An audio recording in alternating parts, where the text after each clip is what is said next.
ഹരേ കൃഷ്ണ. എല്ലാ ഹരിപ്രിയർക്കും സ്നേഹവന്ദനം. കാളിദാസ വിരചിതമായ ശ്യാമളാദണ്ഡകം. ഇന്ന് ദണ്ഡകം 11 മുതൽ നമുക്ക് 4 ശ്ലോകങ്ങൾ നോക്കാം. ശ്യാമളാദേവിയുടെ പാദാന്ത വർണ്ണനയാണിനി മുതൽ.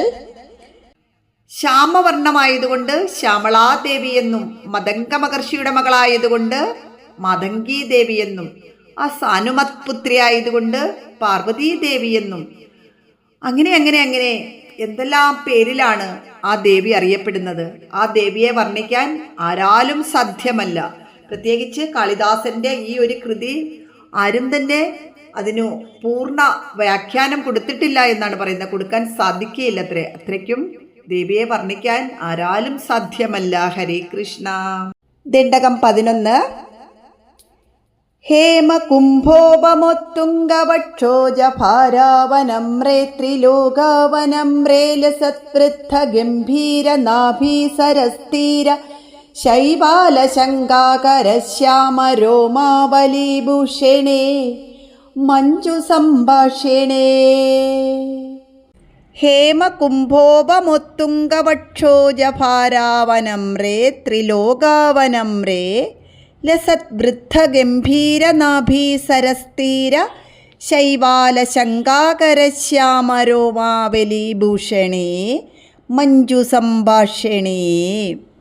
കുറച്ച് പാടാണ്, എങ്കിലും ശ്രദ്ധിച്ച് വായിച്ചാൽ എല്ലാവർക്കും കിട്ടും. ഹരേ കൃഷ്ണ. ഹേമകുംഭോപമൊത്തുംഗവക്ഷോജ.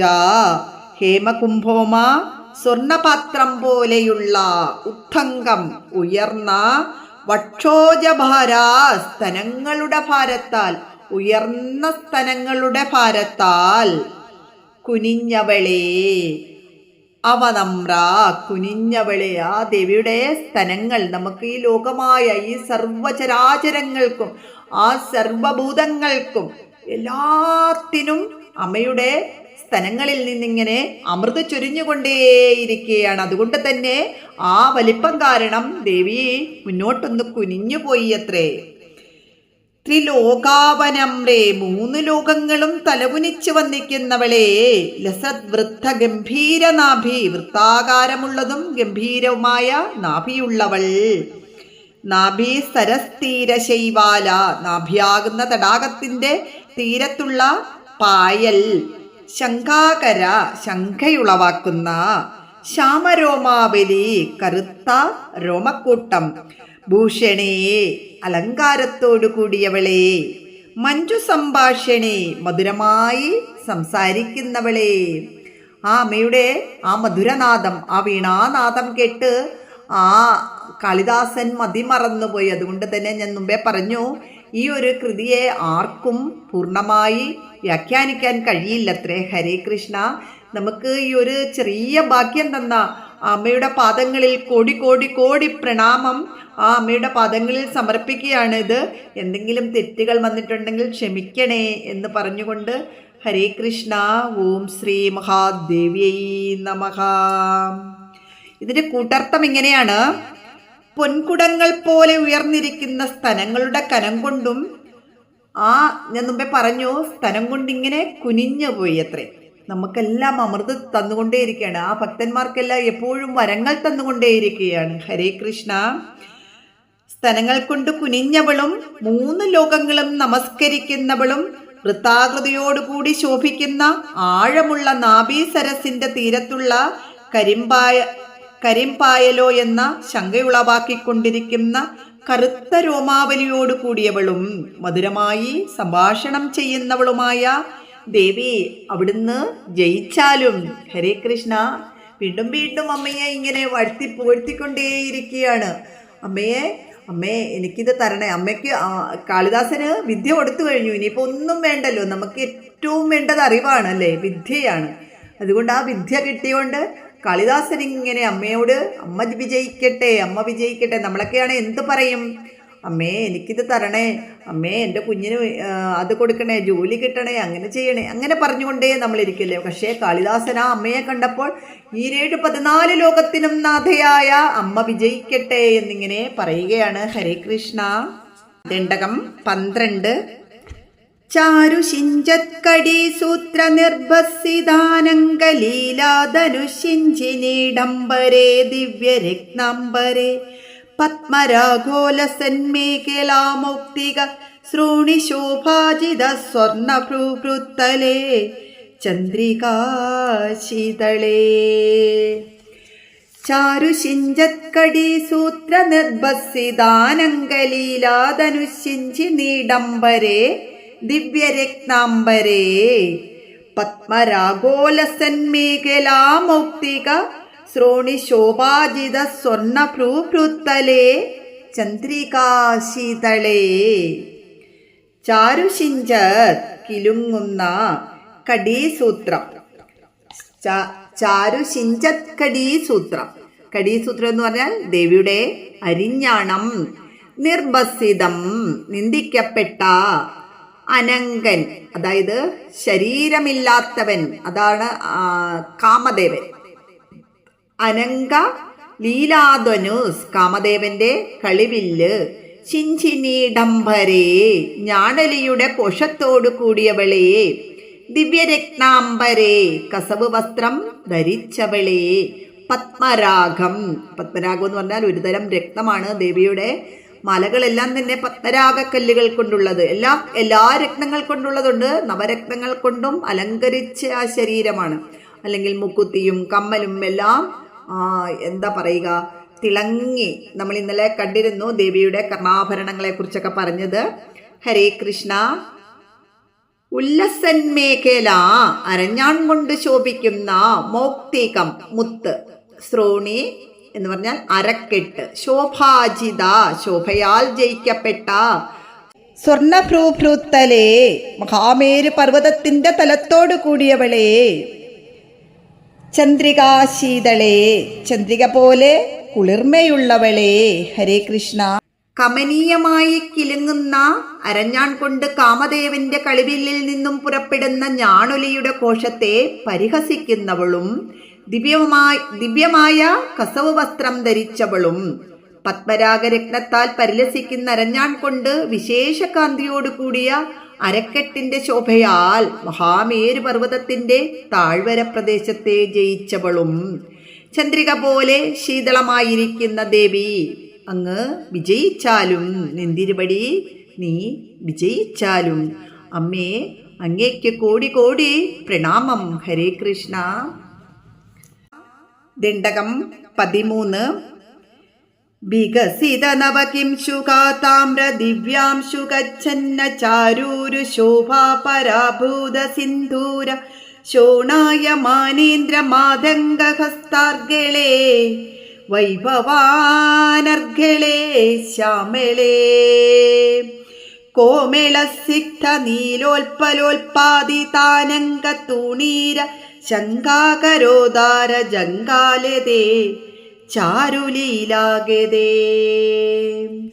വികസിത നവകിംശുകാതാമ്ര ദിവ്യാശുഗച്ഛന്ന ചാരൂരു ശോഭാ പരാഭൂത സിന്ദൂര ശോണായ മാനീന്ദ്ര മാതംഗഹസ്താർഗളേ.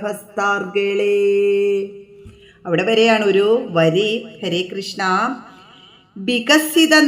വികസിത നവകിംശുക വിടർന്ന മുരിക്കിൻ പൂവ്. ആ താമ്ര ചുവന്ന. ദിവ്യാംശുകം ദിവ്യ വസ്ത്രം. ചന്ന എന്ന് പറഞ്ഞാൽ ആ ദിവ്യവസ്ത്രങ്ങളാൽ ആവരണം ചെയ്യപ്പെട്ട. ചാരൂരു ശോഭ മനോഹരമായ തുടകളുടെ ശോഭ. പരാഭൂതം നിസാരമാക്കപ്പെട്ട. സിന്ദൂര ശോണായമാനം സിന്ദൂരം കൊണ്ട് രക്തവർണമായ. ഇന്ദ്രമാതംഗഹസ്താർഗളം ഒന്നിച്ചാണ് ഇതിന്റെ അർത്ഥം. ഐരാവതത്തിന്റെ താഴുപോലെയുള്ള തുമ്പിക്കൈയോട് കൂടിയവൾ. വൈഭവാനർഗളേ വൈഭവത്തിൽ പ്രതിബദ്ധമില്ലാത്തവളെ. കോമളസിക്ത കോമളവും മിനുസമുള്ളതുമായ. നീലോൽപ്പലം കരിങ്കൂവളം ഉൽപാദിതം എന്ന് പറഞ്ഞാൽ ഉണ്ടാക്കപ്പെട്ട. അനങ്കതുണീരം കാമദേവന്റെ ആവനാഴികൾ. ശങ്കാകരം ശങ്ക ജനിപ്പിക്കുന്ന. ഉദാരജങ്കാലതേ മനോഹരമായ വള്ളി പോലുള്ള കണങ്കാലോടു കൂടിയവളെ. ചാരുലീലാഗതേ, ഭംഗിയുള്ള ലീലയാടി നടക്കുന്നവൾ. ഹരേ കൃഷ്ണ. കാട്ടിലാണല്ലോ അമ്പലം. അമ്മ ഇങ്ങനെ രാവിലെ തൻ്റെ ഭക്തന്മാരെ കാണാൻ പോകും അത്ര. ഇങ്ങനെ എല്ലാം വീണയൊക്കെ വായിച്ച് ആ കാട്ടിൽ കൂടെ അതിൻ്റെ മനോഹാരിതയൊക്കെ ആസ്വദിച്ച് ഇങ്ങനെ ആടി നടക്കുവാണത്രേ. ഹരേ കൃഷ്ണ. ഇതിൻ്റെ കൂട്ടർത്ഥം ഇങ്ങനെയാണ്: വിടർന്നു വിലസുന്ന പുതുപ്ലാശിൻ പൂവിൻ്റെ ഇളം ചുവപ്പ് നിറം കലർന്ന പട്ടിനാൽ മറയ്ക്കപ്പെട്ടിരിക്കുന്നതിനാൽ അമ്മയുടെ ശരീരം മുഴുവൻ കുങ്കുമലേപനം ചെയ്തതുപോലെ ശോഭിക്കുന്നത്രേ. പിന്നീടോ ഐരാവതത്തിൻ്റെ തുമ്പിക്കൈ പോലെ വടിവത്തതായ തുടയിണകളോട് കൂടിയവൾ. രണ്ട് തുടയും ആ ഐരാവതത്തിൻ്റെ തുമ്പിക്കൈ പോലെയാണത്രേ. ഹരേ കൃഷ്ണ. സദാ ഐശ്വര്യപൂർണയുമായ ശ്യാമളാദേവി വിജയിച്ചാലും മൃദുവും മനോഹരവുമായ കരിങ്കൂവളപ്പൂക്കളാൽ നിർമ്മിച്ച കാമദേവന്റെ ആവനാഴിയോ എന്ന് സംശയിപ്പിക്കുന്ന വിധത്തിലുള്ള കണങ്കാലോട് കൂടിയവളും ഭംഗിയായി ലീലയാടി നടക്കുന്നവളുമായ ശ്യാമളാദേവി വിജയിച്ചാലും. ഹരേ കൃഷ്ണ. ദണ്ഡകം 14. നമ്രദിക്പാലസീമന്ദിനീ കുന്ദളസ്യഗ്ധ നീലപ്രഭാപുഞ്ച സംജാത ദുർവാങ്കുരാശങ്ക സാരംഗ സംയോഗരിഖന്നഘേന്ദുജ്വലേ പ്രോജ്വലേ നിർമ്മലേ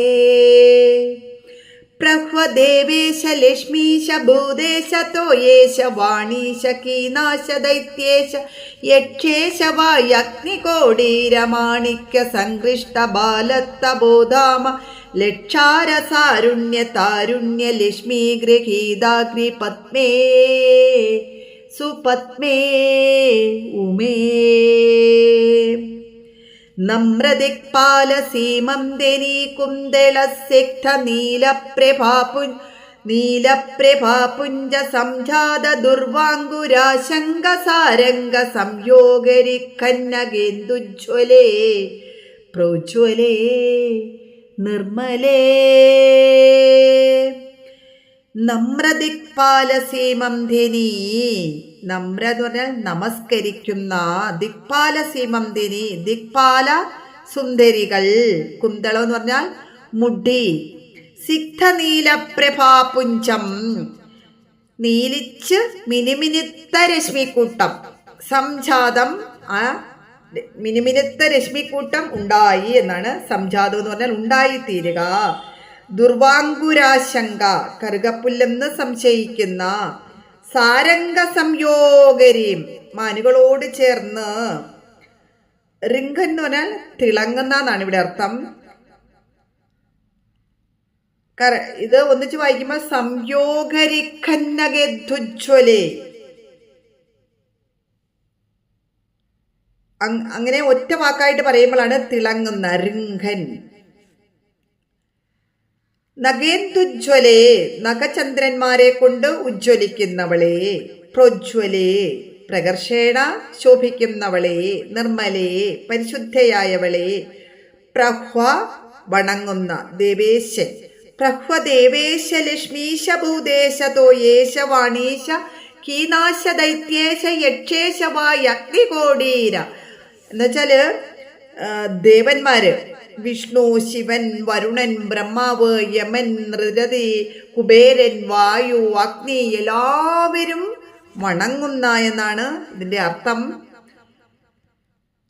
കോടീരം, കിരീടം. സങ്കൃഷ്ടം, ഉരസപ്പെട്ടവ. ബാലത്തബോധാമ, ഇളവയിൽ പോലെ നിബിഡമായ. ലക്ഷാരസാരുണ്യ, ചെമ്പരത്തിച്ചാറിൻ്റെ.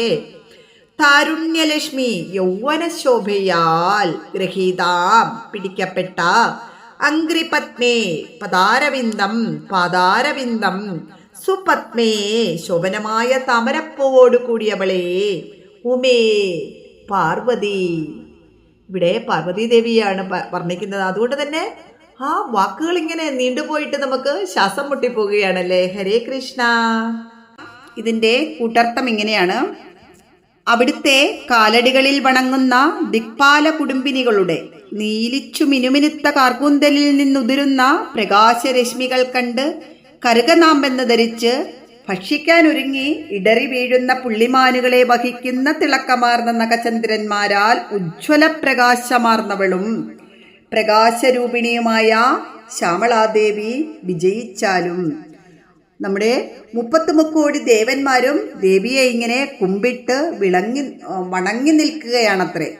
അപ്പോൾ അവരുടെ അവരിങ്ങനെ കുനിഞ്ഞു നിൽക്കുന്ന ഉടനെ അവരുടെ ആ കിരീടത്തിൻ്റെ തിളക്കം കാരണം ആ ശ്യാമളാദേവിയുടെ മുഖം ഇങ്ങനെ ഈ 14 ലോകവും സൂര്യൻ ഉദിച്ചുയർന്നതുപോലെ ആ ദേവിയുടെ മുഖത്തു നിന്നുള്ള പ്രകാശം പരക്കുകയാണ്. ഹരേ കൃഷ്ണ. കുമ്പിട്ട് നിൽക്കുന്ന ദേവേന്ദ്രൻ, മഹാവിഷ്ണു, ശിവൻ, വരുണൻ, ബ്രഹ്മാവ്, യമൻ, വായു, അഗ്നി, അങ്ങനെ എല്ലാ ദേവന്മാരുടെയും കിരീടങ്ങളിലെ മാണിക്യ രത്നകാന്തിയേറ്റപ്പോൾ അരുണവർണ്ണത്താൽ ശോഭിക്കയാൽ ബാലാദിത്യപ്രഭ ചിതറുന്നവളും യൗവനശ്രീ തൊഴുന്നതുമായ കാലടികളുള്ളവളും ലക്ഷ്മീദേവിയും പാർവതിയും ആയിരിക്കുന്നവളുമായ ശ്യാമളാദേവി വിജയിച്ചാലും. ഹരേ കൃഷ്ണ. വീണ്ടും വീണ്ടും കാളിദാസൻ പറയുകയാണ്, ഈ കാളീദേവി തന്നെയാണ് പാർവതിയും ലക്ഷ്മിയും സരസ്വതിയും, അല്ലെങ്കിൽ ഗോലോകധാമത്തിലെ രാധാറാണിയും 14 ലോകത്തിനും നാഥയായ മഹാത്രിപുരസുന്ദരിയും എല്ലാം ഈ കാളീദേവി തന്നെയാണ്. അതുകൊണ്ട് തന്നെ ഈ ശ്യാമളാദണ്ഡകം എല്ലാവരും ജപിക്കുക. ഹരേ കൃഷ്ണ. എല്ലാവർക്കും ആ ലോകമാതാവിൻ്റെ അനുഗ്രഹമുണ്ടാകട്ടെ. ഹരേ കൃഷ്ണ.